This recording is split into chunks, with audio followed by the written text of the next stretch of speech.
네, 오늘은 직접 제가 저희 세컨하우스에서 직접 핸드비를 통해서 핸드드립 커피를 추출해 보았습니다.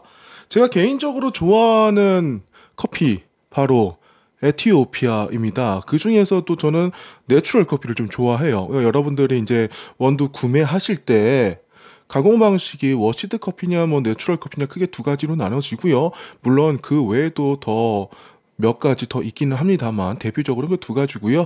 그 중에서도 물로 세척하지 않은 내추럴 커피가 커피 본연의 단맛들과 도드라짐이 더욱더 올라오기 때문에 저는 이런 에티오피아 계통의 아프리카 뭐 대륙의 커피들은 웬만하면 좀 내추럴 커피 되게 선호하는 것 같아요. 아, 이번 커피는 배전도가 조금 있었던 커피이기 때문에 다크 초콜릿 그런 단맛들 조금 많이 느껴집니다. 근데 저는 이 강배전이 아닌 경우에 이제 중약배전 정도로 했었을 때 산미와 단미가 어울려지는 그 커피도 상당히 선호합니다.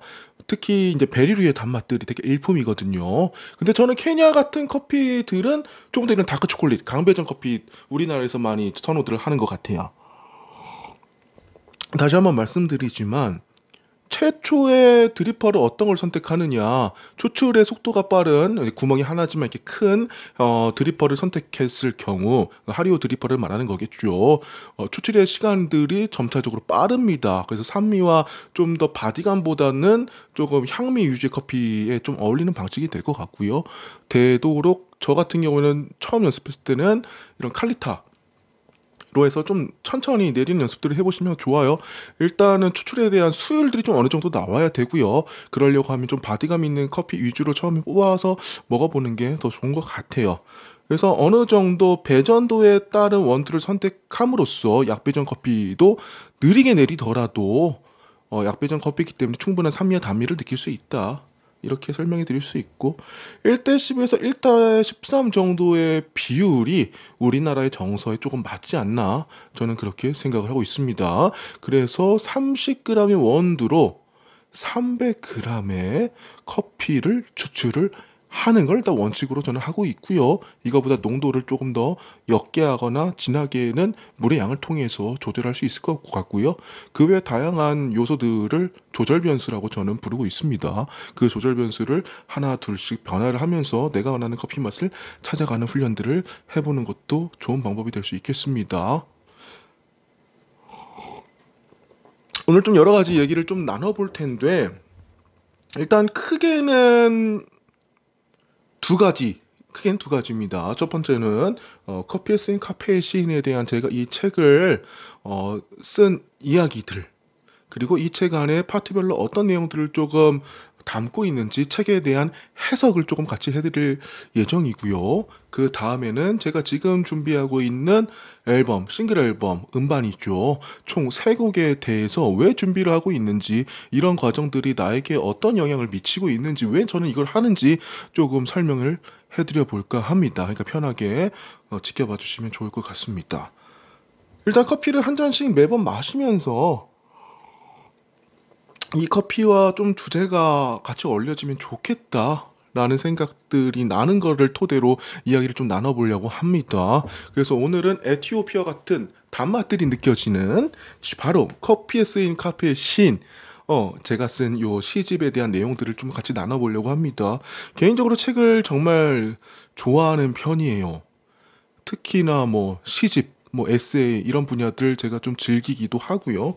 그러다 보니까 카페에서 일어난 일들에 대한 많은 에피소드와 그걸 시적으로 조금 이야기를 풀어봤어요. 직설적인 이야기보다는 조금 더 은율이 느껴지는 표현들을 좀 하려고 노력을 했고, 이런 한 잔의 커피향과 같이 담아 건네는 현직 바리스타의 위로의 이야기라는 부제를 통해서 많은 독자분들에게 중요한 메시지를 전달해 드리고 싶었습니다. 최근요, 사실 두께감이 그래도 뭐 없지는 않아요. 그래도 시집치고는 두꺼운 편이라고 생각이 좀 들고요. 편하게 그래도 읽으실 수 있을 것 같아요. 왜냐하면 파트가 많지는 않고 크게 네 가지 카테고리로 나눠져 있습니다. 그리고 커피에 기반하다 보니까 우리 파트 1, 파트 2 이런 구성으로 되는 것이 아니라 원샷, 투샷, 쓰리샷, 포샷 이렇게 좀 구성을 했고요. 각 파트별로 각 샷마다 핵심 키워드들이 있습니다. 우리 프롤로가 추천사를 지나서 원샷에는요 좀 희망을 담았어요. 첫 시작이니까 희망이라는 메시지를 좀 담았고, 두 번째는 도전은 단맛이고 조금 도전하기 앞서서 두려움은 좀 쓴맛이다. 또는 도전을 했는데 오는 조금 여러 가지 부분들이 힘든 부분들도 쓴맛이라고 저는 생각했기 때문에 키워드를 이렇게 잡았고요. 쓰리샷은 이 과정을 거쳐서 깨달음을 얻게 된 것들을 저는 로스팅 후에 얻게 된 특별한 향미라고 표현했습니다. 사실 로스팅 되기 이전의 생두는 사실은 그 나라의 본연의 특색을 향미를 나타내고 있지는 않아요.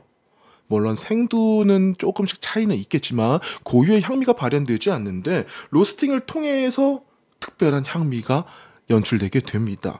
그래서 저는 쓰리샷을 이런 희망을 담고 도전을 하고 그 쓴맛과 단맛의 여운을 겪은 뒤에 얻는 깨달음을 비유했습니다. 포샷은 치유는 커피의 마지막 훔이라고 보여집니다. 저는 커피 한 잔을 마실 때 신맛과 단맛과 쓴맛, 짠맛, 감칠맛 이런 것들이 느껴지지만 대표적으로 시큼함과 달콤한 향 그리고 씁쓸함 이런 것들이 모두 커피 한 잔에 녹아져 있잖아요. 저는 이 치유가 바로 이 커피의 마지막 훔이라고 생각합니다. 프롤로그는요 사실 제가 시를 예전부터 좋아하기는 했어요. 중학교 1학년 때였나 교내 100일장을 했었을 때 제가 진짜 빠르게 그냥 쉽게 말하면 대충 시를 써서 냈는데 그게 교내 100일장에서 음문부 차를 수상했어요. 제가 좀 더 열심히 썼다면 대상도 받지 않았을까. 어찌됐든 간에 시로 그때 당시에는 뭐 시도 있었고 뭐 그림도 있었고 뭐 여러 가지가 있었던 것 같아요. 그러니까 시로는 제가 수상을 유일하게 했기 때문에 교내 대표로 어디 나가서 뭔가를 했었던 것 같아요. 대표로 나갔어. 근데 하필이면은 그때도 시를 썼어야 되는데 시를 쓰지 않고 다른 걸 썼다가 뭐 별 소득 없이 돌아오게 됐죠. 네.